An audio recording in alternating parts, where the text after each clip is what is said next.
At some point of their life, many people had a toxic relationship with another person, either due to a subconscious need fueled by traumatic experiences, or as a conscious coping mechanism connected with feelings of loneliness and low self-esteem, and even as a way of self-harm. In this video, I will be sharing with you a personal story, hoping to shed some light into the complicated matter of toxic relationships. I will try to highlight the danger of them for the sake of harm reduction.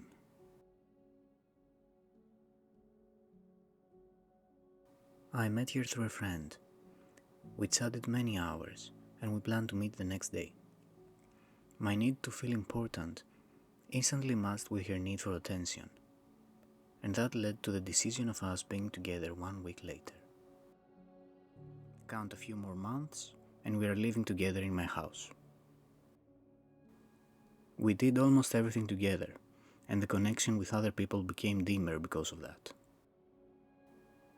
We slowed ourselves down on the road of personal development for the sake of keeping our relationship safe. At least, that's what we thought we were doing. In reality, we kept projecting our insecurities into one another and hurt ourselves badly while doing so.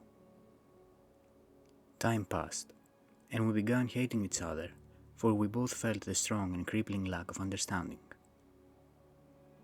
And yet, none of us was brave enough to end the connection then and there.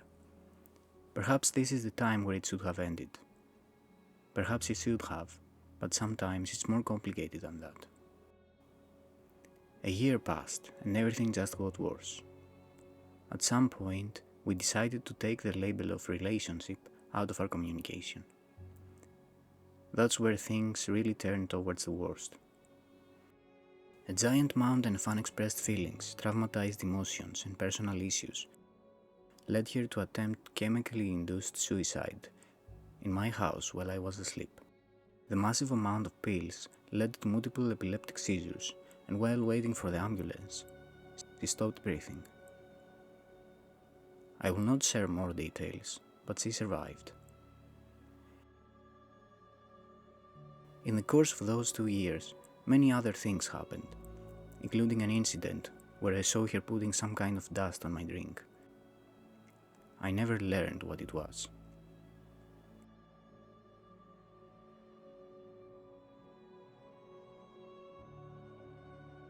The point I am trying to push forward with this real story has absolutely nothing to do with an advocacy of defining who is guilty.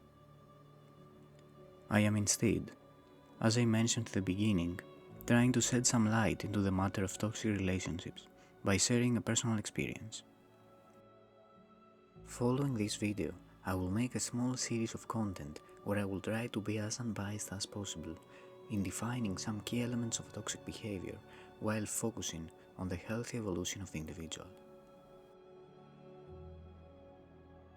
We are in the year 2022 now.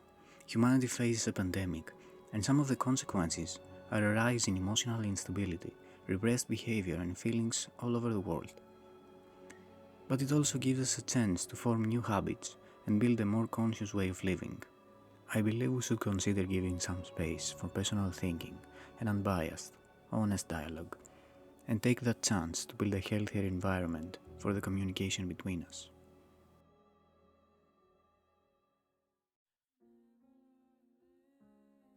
The title of this video is connected with the name of a flower that symbolizes remembrance. Forget-me-not is connected culturally with protection and luck, but also love, and the ones we lost.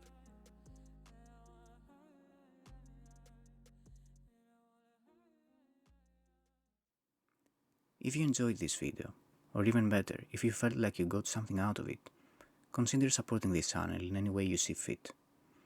I hope I see you in the next one.